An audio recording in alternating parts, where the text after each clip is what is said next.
শাকিব খান আমাদের দেশের নাম্বার 1 তারকা এবং হচ্ছে মেগাস্টার বলা হয় ওনাকে। আমি ভাগ্যবান যে আমি শাকিব খানের জন্য অনেকগুলো গান লিখতে পেরেছি।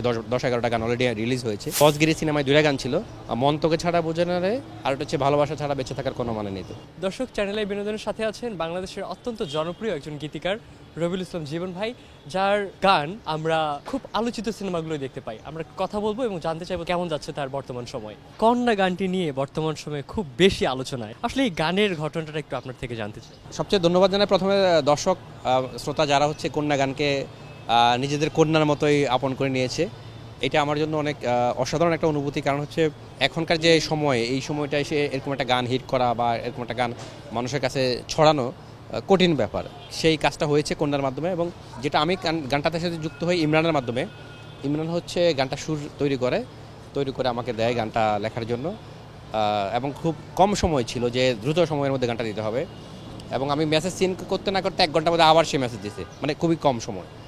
তারপরে আমি খুব রাশ অবস্থা ছিলাম, এর মধ্যে গানটা নিয়ে বসি, এবং শুরুতে কিন্তু জানতাম না যে কোন সিনেমায় যাবে, এটা কিন্তু সে আমাকে বলা নাই, বলে যে এটা একটা সিনেমায় যাইতে পারে একটু।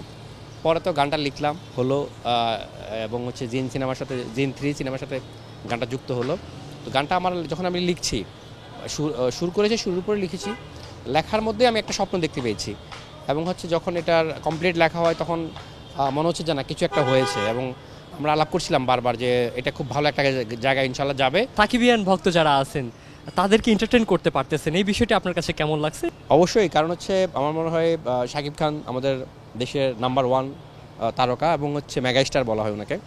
তো আমি ভাগ্যবান যে আমি শাকিব খানের জন্য অনেকগুলো গান লিখতে পেরেছি। 10-11টা গান অলরেডি রিলিজ হয়েছে। আর আমার প্রথম গান ছিল ওনার সাথে 2010 সালে, টাকার চেয়ে প্রেম বড় সিনেমাটা ছিল, ওখানে 2টা গান ছিল। ওয়ালটন আবারও মিলিয়নিয়ার অফারে ওয়ালটন ফ্রিজ কিনে আপনিও হয়ে যেতে পারেন মিলিয়নিয়ার। একটা হচ্ছে মন চুরি ছাড়া কাজ নেই, আর একটা হচ্ছে আইলোরে আইলোরে মনেরই ঘরে, এটা হয়তো অনেকে জানে না। তারপরে শাকিব ভাইয়ের বিভিন্ন সময় আরও যেসব সিনেমায় আমার গান ছিল, বসগিরি সিনেমায় 2টা গান ছিল, মন তোকে ছাড়া বোঝে না রে, আর এটা হচ্ছে ভালোবাসা ছাড়া বেঁচে থাকার কোনো মানে নেই। তো তারপরে মেন্টাল, যে রানা পাগলা, যেটা দ্য মেন্টাল, ওই সিনেমায় একটাই গান ছিল, আমার মতন কে আছে বলো, ভাসবো তোমায় এত ভালো। সম্রাট সিনেমায় একটা গান ছিল, রাতভর, আমি তোমার হতে চাই, এটা মিথ্যে কোনো গল্প না। এই ছাড়া সর্বশেষ যদি বলি, তুফান সিনেমায় একটাই গান ছিল আমার লেখা, সিনেমার প্রথম গান এবং গল্পের মূল গান বলা হয় যেটা ডাবল ভার্সন ছিল, আসবে আমার দিন, জানি আসবে আমার দিন, হবে সব কিছু রঙিন, খুশিতে নাচবে আসমান জমিন, যে গানটাকে মানুষ অনেক বেশি ভালোবাসা দিয়ে নিয়েছে। এবং শাকিব ভক্তদের আমি আরেকটা সুখবর দিতে চাই, সেটা হচ্ছে আপনারা হয়তো অনেকে জানেন যে শাকিব ভাইয়ের আরেকটা সিনেমা অন্তরাত্মা, যেটা সেন্সর হয়ে গেছে, হয়তো ঈদেই সিনেমাটা আসার কথা, ঈদে না আসলে হয়তো ঈদের পরে আসবে।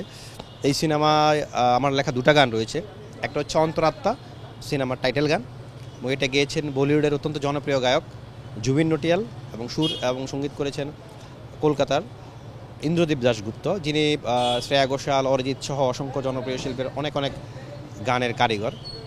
আর এই সিনেমাতে আরেকটা গান আমার আছে, এক দাদারই সুর সঙ্গীতায়োজনে, একা আড়ালে যে গানটা, সেটা গেয়েছি ন্যান্সি এবং হচ্ছে পিন্টু ঘোষ। এবং আমি মনে করি আমার খুবই পছন্দের 2টা গান হয়েছে শাকিব ভাইয়ের এই অন্তরাত্মা সিনেমায়। সজল ভাই বা নুসরাত ফারিয়া আপু, আপনার প্রতি তাদের মেসেজ কি? সত্যি কথা, যেটা নুসরাত ফারিয়ার সাথে আমার একটা মেমোরি আছে, সেটা হচ্ছে নুসরাত ফারিয়ার একদম ক্যারিয়ারের শুরুতে, মানে উপস্থাপনার বাইরে উনি যে প্রথম একটা মিউজিক ভিডিও করেছিলেন, সেটা আমারই লেখা ছিল, কাটে না যে বেলা একা কি একেলা, ভালোবাসা একই জ্বালা, 2012 সালের গান আমার লেখা। তো তাদের সাথে আমার এমনিতেই পূর্ব পরিচয়, আগে থেকে তো পরিচয় ছিল, সম্পর্ক ছিল। তারা দুজনে খুবই খুশি, এবং তারা একাধিকবার আমাকে বলেছেন যে আমার কন্যা গানে যে লেখাটা তাদের মনে ধরেছে, তারা খুবই পছন্দ করেছেন। এবং হয়তো সজল ভাইয়ের দিক থেকে এমন একটা হয়তো ইঙ্গিত আছে যে হয়তো পরেও হয়তো আমাদের সজল ভাইয়ের সাথে আমার কোনো কাজ হতে পারে, এরকম একটা ইঙ্গিত আছে। আমি মনে করি কন্যাটা আমার জন্য একটা ভাগ্য নিয়ে এসেছে। আমার নিজেরও একটা কন্যা আছে, বাংলা ছাড়িয়ে ওপার বাংলা, এবং বিভিন্ন জায়গায় আমরা দেখছি যে যখন আমরা টিকটক বা হচ্ছে রিলসগুলা, ফেসবুকে যে ছোটো ছোটো শর্ট ভিডিওগুলো আছে, সব জায়গায় যখন কন্যাটা দেখতে চাই, মানে গর্ব হয় যে সুন্দর একটা গান।